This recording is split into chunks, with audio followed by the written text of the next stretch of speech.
Welcome back to Anakira Wrestling. We're diving into the biggest headlines of the day, and we've got some massive stories straight out of Hollywood and the WWE locker room. Dwayne The Rock Johnson's new movie is drawing attention for all the wrong reasons. John Cena opens up about his legendary rivalry with CM Punk, plus the real reason Santos Escobar turned down a WWE contract extension. Let's get into the news. The Rock's massive pay cut and candid box office reaction. The great one, Dwayne The Rock Johnson, is facing a very different kind of competition this week, the movie box office. His latest film, the biographical sports drama The Smashing Machine, had a rough start, pulling in a disappointing $6 million during its opening weekend. This marks the lowest opening of Johnson's career. However, a new report sheds light on a very surprising move from the star. The Rock, who usually commands a paycheck upwards of $20 million for a movie role, reportedly accepted only $4 million for the part of MMA legend Mark Kerr. Following the disappointing box office news, The Rock took to social media with a very candid reaction. He expressed profound gratitude to those who watched the film, saying that while box office numbers are out of a storyteller's control, he can control his performance and his commitment to completely disappear. He concluded by calling the role a life-changing experience. John Cena reviews his WrestleMania dream match against a mythical legend. John Cena recently spent some time answering questions at the Chicago Fan Expo when he was incredibly open about his career. Naturally, the topic of his epic rivalry with CM Punk came up. Cena was full of praise for Punk, stating their chemistry was born from a mutual desire to be at the very top of the industry, but for different passionate reasons. Cena noted that despite their different personalities, they shared core values and always wanted to bring the best out of each other. Cena also expressed a sincere wish that Punk hadn't taken so much time away from the company,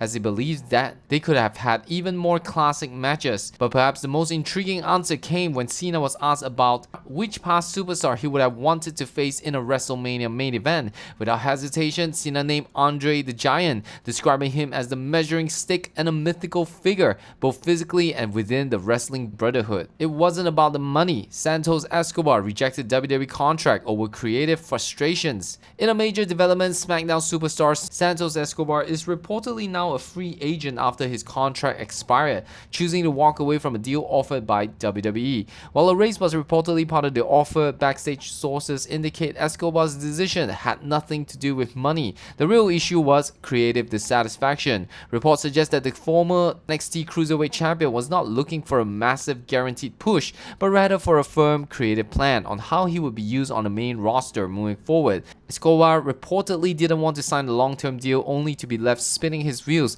without a compelling on-screen direction.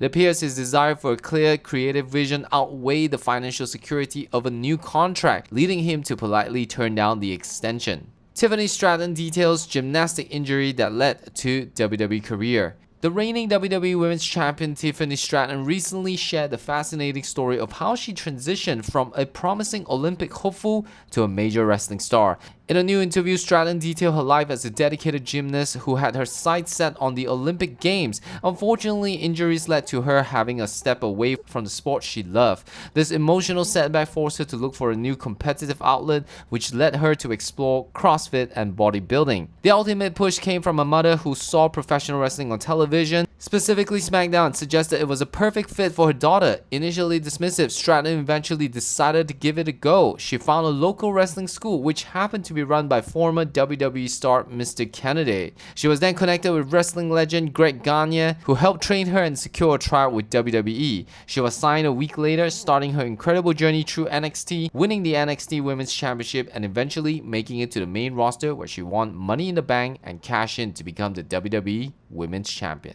Rumored opponent for John Cena's final WWE match in December revealed. With John Cena's final contracted WWE match rapidly approaching on December 13 at a Saturday night's main event in Washington, D.C., speculation has been running wild about his final opponent. Now, a major spoiler seems to have emerged. According to a new report, the internal plan for Cena's farewell match is against Gunther. Sources indicate that Cena vs. Gunther is currently the only match listed internally for the event. To build anticipation, there are rumors that WWE WWE may announce a tournament in the coming weeks, possibly led by Triple H, where top superstars would compete for the honor of facing Cena in his last match. However, the final plan is expected to culminate with the ring general winning the tournament or simply being awarded the coveted spot. This would be a passing of the torch moment, with Cena's final match elevating one of the company's biggest rising stars. But another infamous booker was saying that Cena shouldn't be passing the torch, especially he had done so with Austin Theory. What do you think about that? Let me know your thoughts in the comment section down below, and I'll see you in another wrestling update video.